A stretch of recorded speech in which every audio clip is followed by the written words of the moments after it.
Hello everybody, it's the Historical Gamer once again, and today we're returning after a long hiatus to Strategic Command World War II, World at War. This is a turn-based strategy game looking at the Second World War, and it allows you to play through the war either as the Axis or the Allies in 2-week turn increments. We are into December of 1941 in our game. The Russian front has been breached. I've tried to pull back, but it's the muddy season, which is preventing me from getting very far. In the south, we've pulled back a little bit further east toward Kursk, but in the north, in and around Moscow, things are a bit hectic and chaotic, so that's a little bit dangerous. Additionally, our forces are massively understrength, massively outnumbered. The Soviets, honestly, I'm not sure I can hold the Germans much longer, but I guess we'll find out before too much longer if that's true or that's just me misreading the situation. I did just crank up the UK convoys to 40%, so 40% of the UK income is going to be sent to the Soviet Union, so hopefully that helps starting next turn. I also increased the US convoys to the British to up to 30% of their MPPs, so that should help counter the losses to the British. The Americans did just get involved in the war. The war in North Africa is going well. We've driven the Germans back all the way to the border of Tunisia. With only a handful of German units left, we should be ready for a counterattack against the Germans before too long. Maybe into Italy, maybe into Spain. We do have some units that I think we could prepare for an invasion, either of Spain or of Italy, but we need, I think, a couple more turns. So really the hope for us is that the Russian winter sets in. The Spanish, as you can guess by my recent comments, have joined the war on the side of the Axis. So again, if we land in Spain, that may assist us in diverting German troops away from Russia. That's definitely got to be the goal. But with that being said, we've already conducted our turn. Actually, almost conducted our turn. There's one other thing I wanted to do. I was kind of messing around here, and I was sending some ships near the Fiji Islands, where, by the way, Japan is involved, and they just declared war in the U.S., so the war in the Pacific is about to start. But we detected a Japanese convoy here of troops, presumably on the way to the Fiji Islands over here. So we attacked it with destroyers and a heavy cruiser, and we destroyed a Japanese army in port, or sorry, at sea. So I'm assuming that means the Japanese are about to go gangbusters and start landing troops all over the Pacific, although I guess we'll find that out in the next turn or two. With that being said, we also did destroy a large amount of Japanese troops near Kwajalein Atoll with the American fleet this turn. The war was just declared on Japan. Meanwhile, we're moving the American Pacific Fleet off the west coast toward Pearl Harbor, and it is December of 1941. So let's go ahead and end our turn, and we'll see what the Axis has in store for us as we move forward. So the British people are welcoming the entrance of the U.S. into the war. Italy fears the U.S. entrance into the war, so do the Germans, and the Soviets welcome the U.S. entrance into the war. All right, General Stilwell is available to command Chinese forces. This is advisable, as his presence in China will greatly assist the Chinese in their fight, and he can command any Chinese units that might be sent to assist British Indian forces in the defense of Burma. Sending Stilwell to China will boost Chinese national morale by 2,500 points. If you decide not to send him, he will take up a command in the U.S. instead. Will you like to spend 75 MPPs and send Stilwell to command Chinese forces? I mean, I guess, yes. General Stilwell was not all that helpful for the Chinese in reality, but another free headquarters in China is always useful. All right, so the Japanese, I'm assuming, are mobilizing here. We just saw a Japanese bomber unit show up in Kwajalein at half strength. We're making some progress on some of our research statistics. The Soviets are going to get 651 MPPs next turn,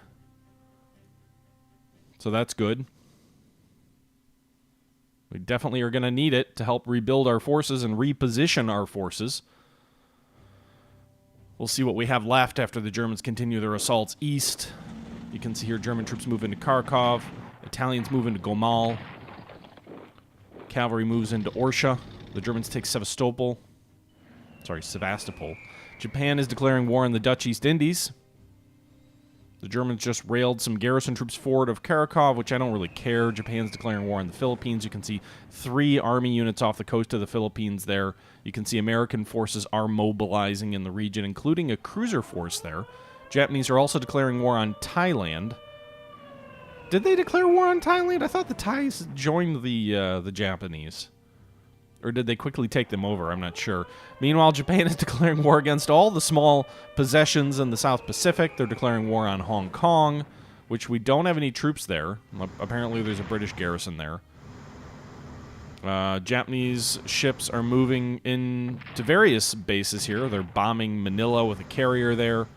Carriers in the Yellow Sea continue to pound Chinese forces on the mainland.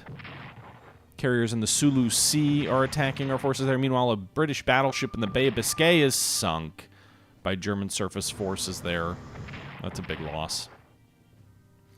Bombarding near Hong Kong. We may have to divert troops down that way if they do land there, because we don't have anything blocking in that region. German armor moving in around Gomal. It is snowing now, so the ground may harden out of the mud, but hopefully it's at least snowy, which maybe takes away from German effectiveness, I'm hoping. Gives me a little bit of a breather, a little bit of time. I'm hoping the AI kind of pauses their offensive as we're now well into winter. It's into December. Meanwhile, Japanese warships are showing off of Hawaii. We don't have any ships here, but it does look like there's some element of Pearl Harbor occurring here because Japanese carriers are striking our fighter aircraft on the island of Oahu. You can see there they're now also bombing our troops there. This has to be a huge portion of the Japanese Navy. Meanwhile, we've got some flying tigers there defending the heartland of China against Japanese strategic bombers. Although they, in numbers, they eventually do break through. They're pounding our troops on the northern end of our line near Chengchao. German troops are attacking Russians in this fortification here to the east of Dagufilis. The last fortification, sort of in our defensive fortification. We had a line of forts that was designed to slow the Germans in their evasion. It wasn't all that successful. We delayed them a little bit. You can see there that formation survived those attacks, but it is down to 30% strength. It will almost certainly fall in the next turn. Japanese attacks south of Chengchao and also in the south of China, where we had launched a pretty successful counterattack against them. Germans driving back cavalry formations near Pskov. Meanwhile, the Spanish are attacking the British garrison of Gibraltar, which holds out, but just barely. Italian troops counterattack our South African formations there in the desert. German armor is attacking Russian army units along the front. The Japanese have landed on the Malay Peninsula. Was that Guam? A bunch of different landings here. Wake Island has fallen. Nauru has fallen. Japanese troops are landing on in the Philippines. They're landing in the Dutch East Indies. Holy crap! This is insane. They're landing everywhere. They just knocked out the Dutch Air Force there. They just landed in Manila. Presumably that'll... Oh, they just took out half the strength of our cruiser there. Japanese troops are landing in Hong Kong. Oh my god. This is just unreal. They just had all these troops just ready. I don't remember playing as Japan getting all these troops just given to you at the start of the war with America. Meanwhile, that heavy cruiser of ours is probably doomed, but maybe we can do a little bit of damage. More German formations moving in and around Russia. They just dislodged that army and destroyed it. Some reinforcements for the Axis forces. I don't think they took the capital of the Dutch East Indies, so that'll hold out for one more turn, presumably. The Russian front is confused, however. Not a lot of progress in the south of Russia, though. The center of the front, however, is in danger.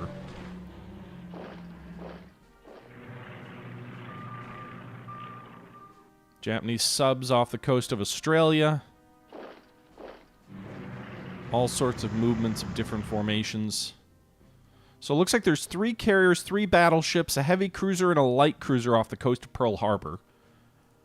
U.S. morale suffering from the loss of Guam and Wake Island, as well as the Philippines. The Philippines has surrendered. The loss of Sevastopol impacts USSR morale. Hong Kong surrenders to the Japanese. The Philippines surrenders to the Japanese. The Solomon Islands surrender to the Japanese. Brunei is preparing for war for the British. The Royal Sovereign is deploying to India for the British Navy. The Graf Zeppelin for the Germans is commissioned into service. And the 10th Army is formed in Jerusalem. General MacArthur is arriving in Australia. Japanese bombers are arriving at Buin. Burma is preparing for war on the side of the Allies. Sarawak is preparing for war on the side of the Allies. Australia, meanwhile, is mobilizing its home guard. Japanese forces invade the island of Borneo and Brunei surrenders. That was fast. Powerful groups in Turkey call on their country to join the Axis. Great. The Dominican is joining the Allies. And French partisans are disrupting supplies in Bordeaux. Well, that was a pretty big turn.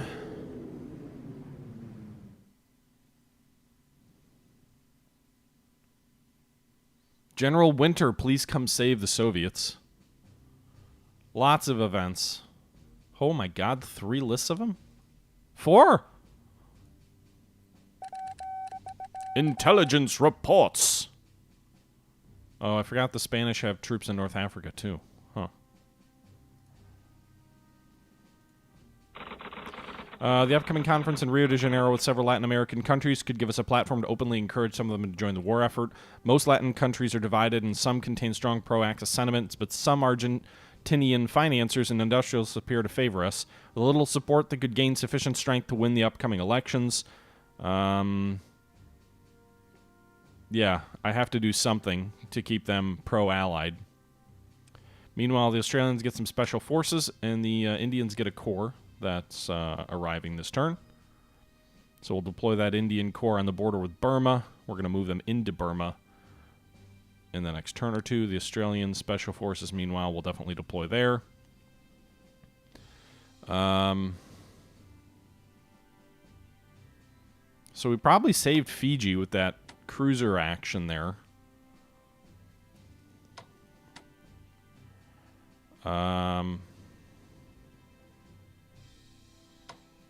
Let's see. We'll send this cruiser over here. Japanese carriers. I'm going to force a major carrier battle here off the coast of... Oh, shit.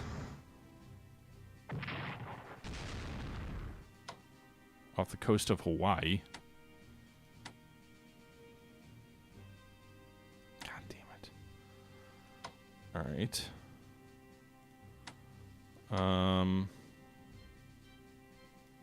Wish I could undo that. Set mode naval tactical. Set mode naval tactical.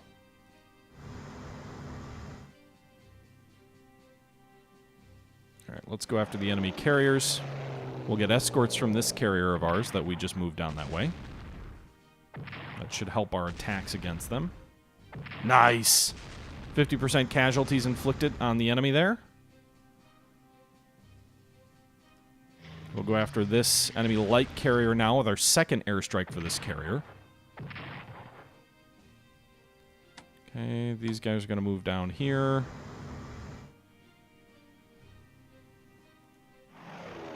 Alright, so we're going to go after this.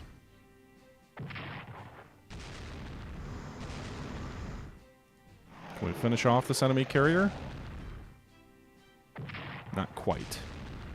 But we did a good thing. We drove it back into the arms of our heavy cruiser there, which couldn't finish it off. Great. Can they finish it off with the fighters?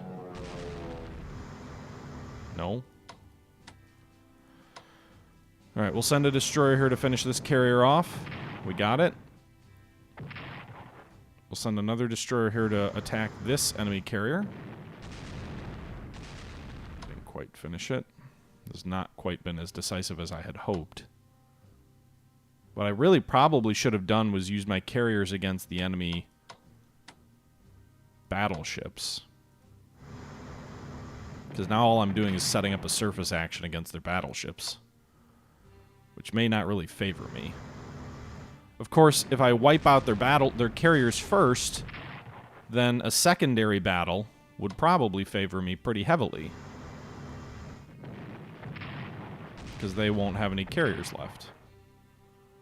By the looks of it, however, they will have some.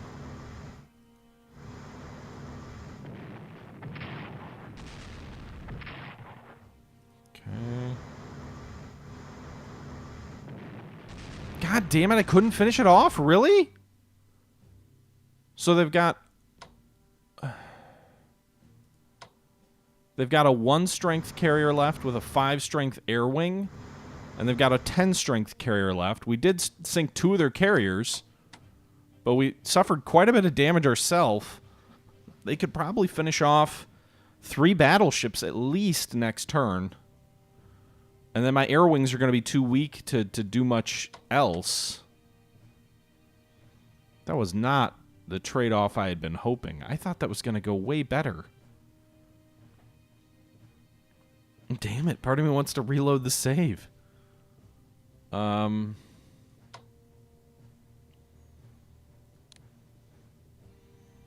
can blitz my destroyers up here to try and protect some of my battleships from enemy attacks. I'm probably just racing them up there to take more damage, but hopefully maybe this will help. They can't kill us all, right?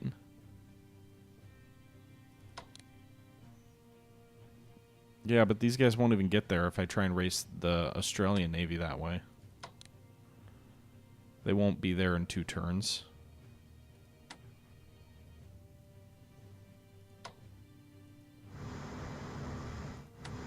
Okay.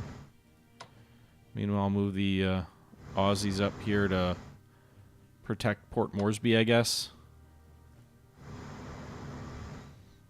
The Americans have a cruiser in the Philippines and a sub.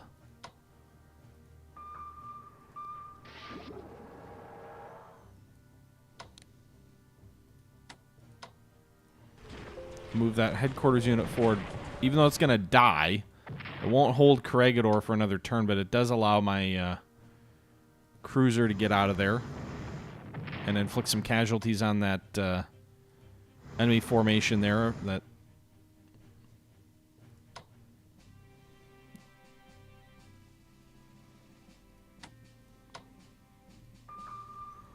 great. How many frickin' battleships do they have?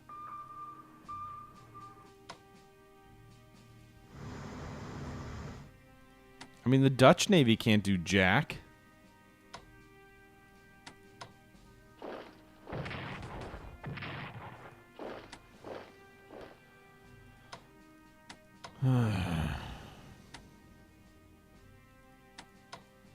Maybe we...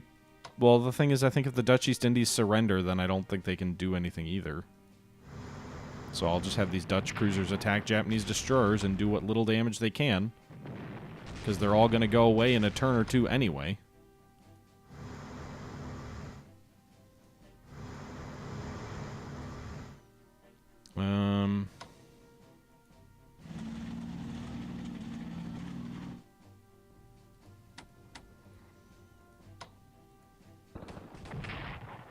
Japanese landing force there. Move these troops forward to try and block their advance down the peninsula. Reinforcements arrived at Rangoon.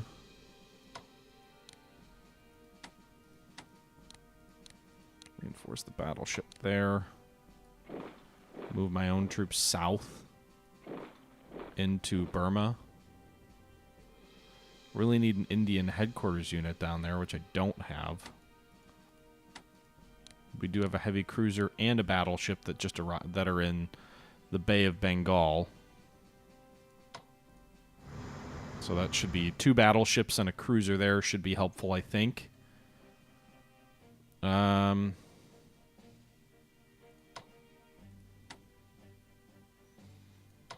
we need to pull some troops back here. We'll try and bottle these enemy troops up in Hong Kong.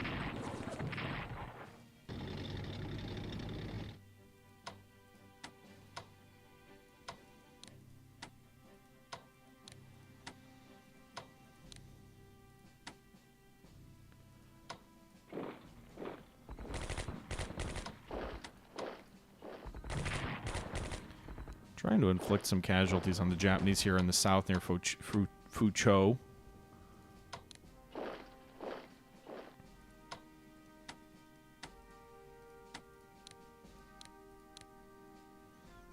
Alright, some of these guys need to upgrade. If they can.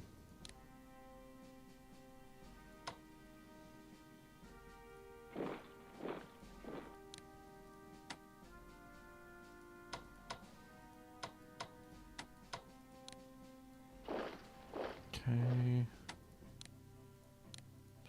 Reinforce where I have to, upgrade where I can.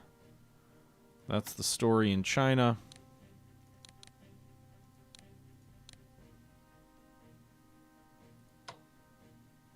Meanwhile, there's nothing in the north near Pao Tao. They could drive inland if they choose to, although that might drive the communists into our camp.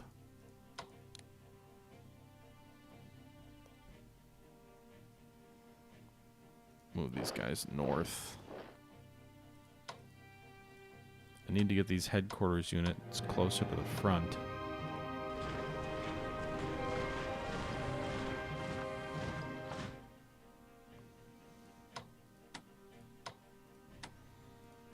Okay.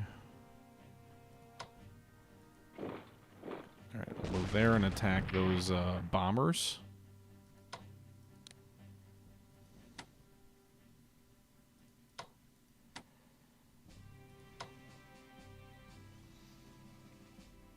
Move these guys this way.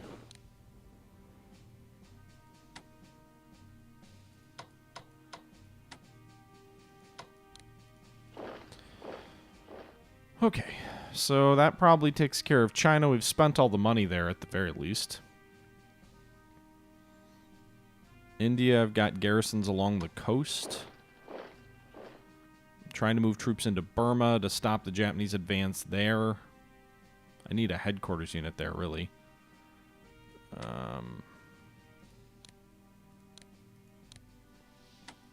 Try and reinforce some of these troops in North Africa. Spending most of our British money already, and we haven't even gotten to the important stuff yet. Supply situation in North Africa is a little bit tricky.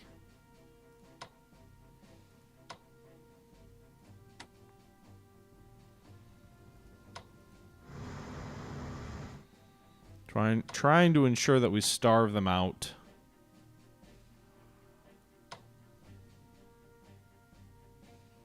I think the other question is, like, from a basing perspective, what's this base's capacity? Like, can I launch? Am I going to be able to launch amphibious strikes from there, or am I going to have to pull everybody back to India? I need to make sure I leave enough reinforcements for Gibraltar to try and hold on there for a little bit longer.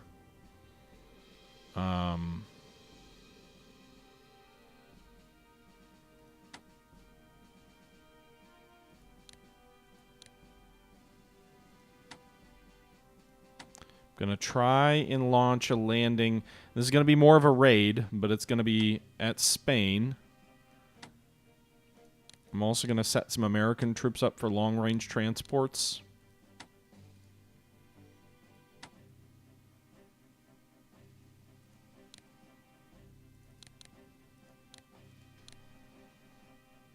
Okay.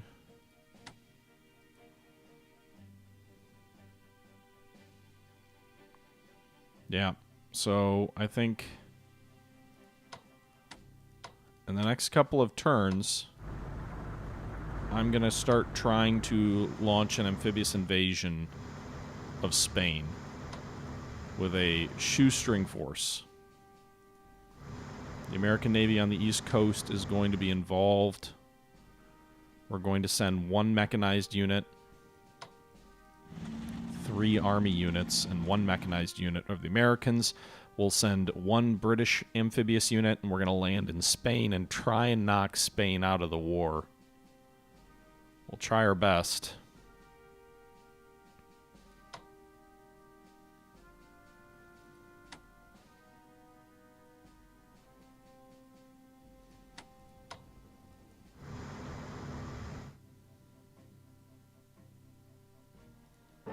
Alright, we're going to try and knock this port out. Eliminate what little supply they might still have left. Shield our carrier with a array of other ships around it.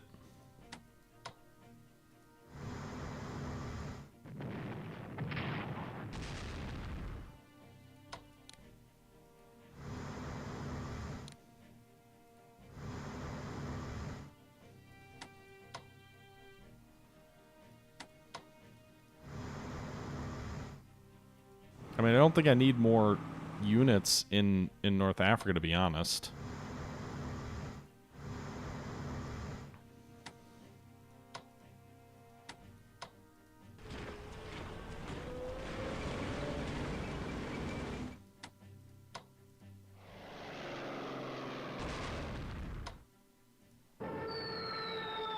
Do I take out any of their entrenchment by doing that? No. I mean, I don't... Alright, 0-1 for that attack. Defensive artillery, no shit, we're attacking it.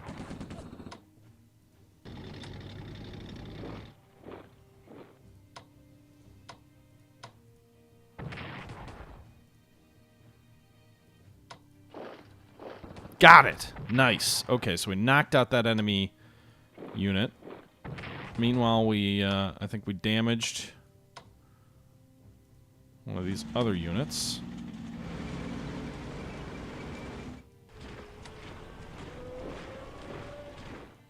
Should move that there. That'll be... We'll have a little bit better supply next turn, and hopefully we can finish off what's left of the German formation in North Africa next turn. They really just have Tripoli and a German Africa Corps headquarter unit there left.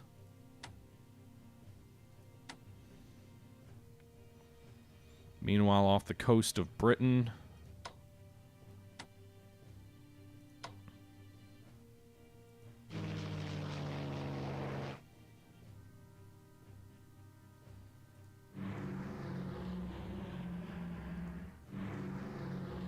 can we bomb these guys in port? Oh, there's snow there. We can't.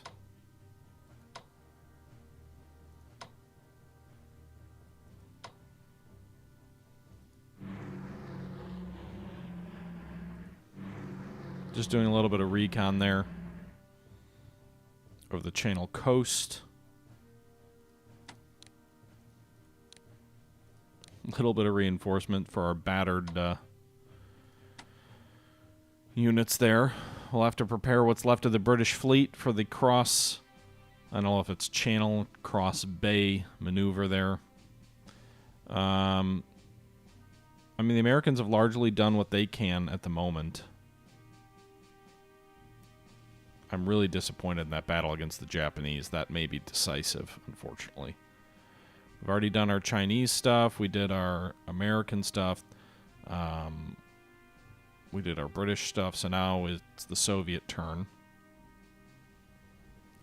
The question is, how do we put an effective defensive lineup in front of Moscow? And I don't really know the answer to that. Frankly, I need more headquarters units. I need to pull these troops in the north back. I think we'll pull everything back to the gates of Leningrad. I hate the idea of, you know, operating these troops. It's expensive. But where we can, I think we have to. Can't operate them or them.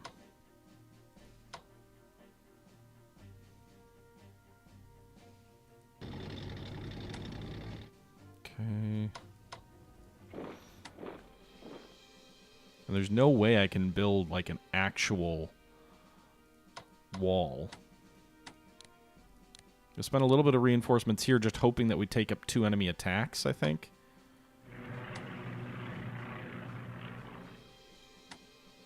I'm gonna operate these guys east, away from Smolensk. They can hopefully start digging in front of Moscow.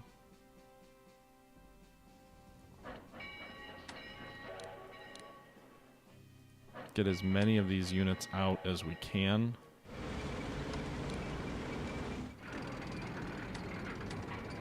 The hope is that the weather slows the Germans down. So we'll kind of have a little mini line in the north near Leningrad.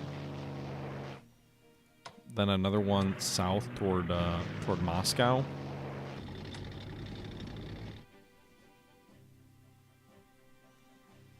The problem is we kind of have to leave... I mean, we have a large number of troops in the south.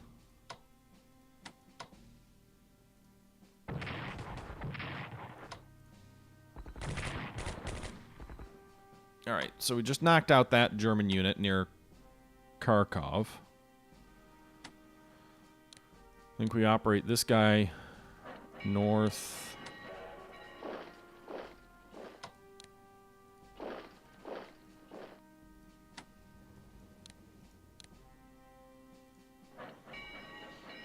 But, I mean, there's going to be a huge gap in our lines. And so I'm not sure what the right way is to address that. I'm going to operate these guys out of Kursk because they're so weak right now. They're not going to, you know, withstand an attack there.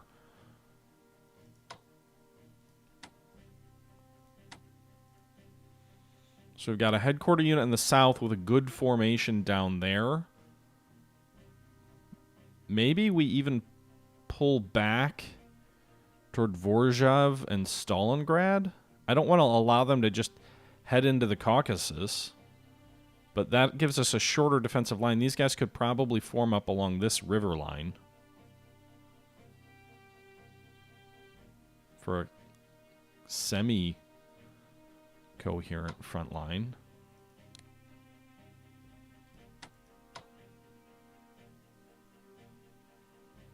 These guys back to Novgorod.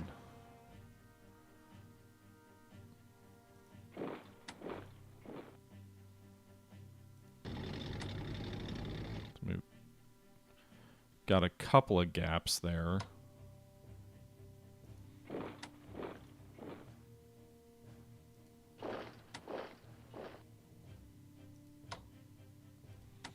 I'm not really sure, honestly, what the right approach is here. I'm assuming you can't build a contiguous front line as the Soviets. I'm guessing that's what the lesson is here. I need to buy more units as the Soviets, but they won't arrive for a little while. It's going to be 4 turns. I think I get a discount on the star units because they're reinforcement units. So I can go ahead and purchase those. So I just purchased 2 armies and a corps. We'll get 1 army in January. We'll get 3 armies in February. So next turn we should get another army. So we should get 4 ground units in the next 2 to 3 turns. That's not really much. But, I mean, the hope is that the winter slows the Germans down. They do get penalized pretty heavily, I think, at the end of January for the Russian winter. So maybe that'll cause them to pause for a turn or 2.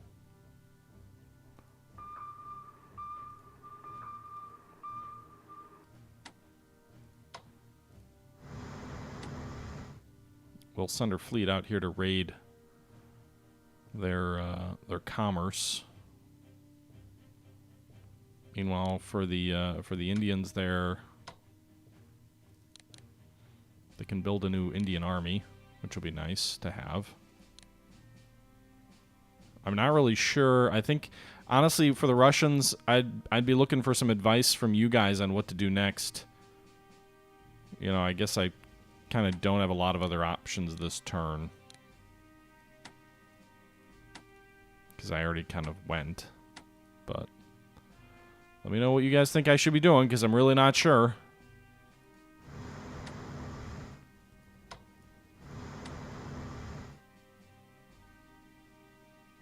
But I think that kind of does it for this turn. So, with that being said, this is our inglorious return to Strategic Command, World War II, World at War.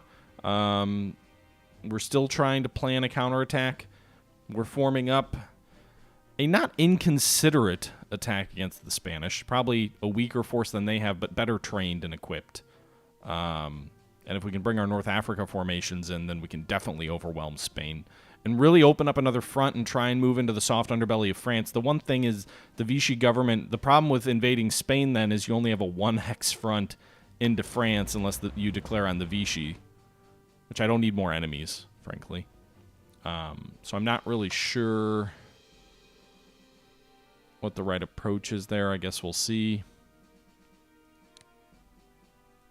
Anyway, that is for another time. I hope you guys enjoyed this episode. Please let me know your thoughts. And until next time, this is the Historical Gamer saying thank you for watching, and I'm out.